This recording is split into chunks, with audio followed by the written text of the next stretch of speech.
ඔන්න ඉර කඳු අතරේ උඩට එනවා පේනවා බලන්න ලස්සනයි. මොකද හේතුව හැමදාම බලා ගන්න හම්බෙන්නේ නැහැ. ගිය වතාවේ මම ඇවිල්ලා මට බලා ගන්න බැරුණා. හේතුව බලා ගන්න බැරි වෙච්චි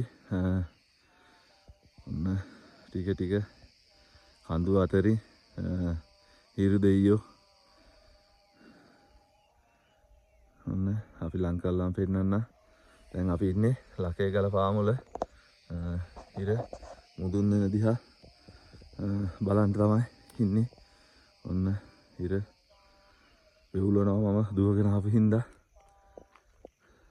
ඉර පේනවනේ ලස්සනට. මම තව ටිකක් ගියපහම ලං කරලා පෙන්නන්න. අනේ දෙවියනි මේ වාගේ දෙයක් බැලීමට ලැබීම ඉරු දෙවියන්ට පින්වත් වේවා. ඔන්න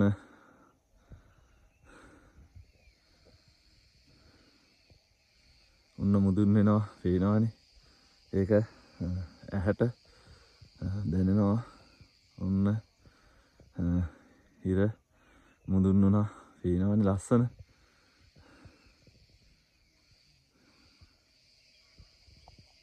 ඔව් ඉර කඳු අතරින් උඩට ආපු විදිය පේනවනේ. ඔන්න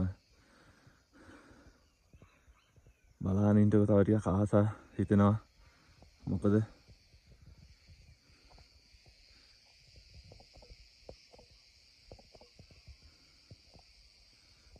අංග සම්පූර්ණව පිටින්ම ඉර ආවා.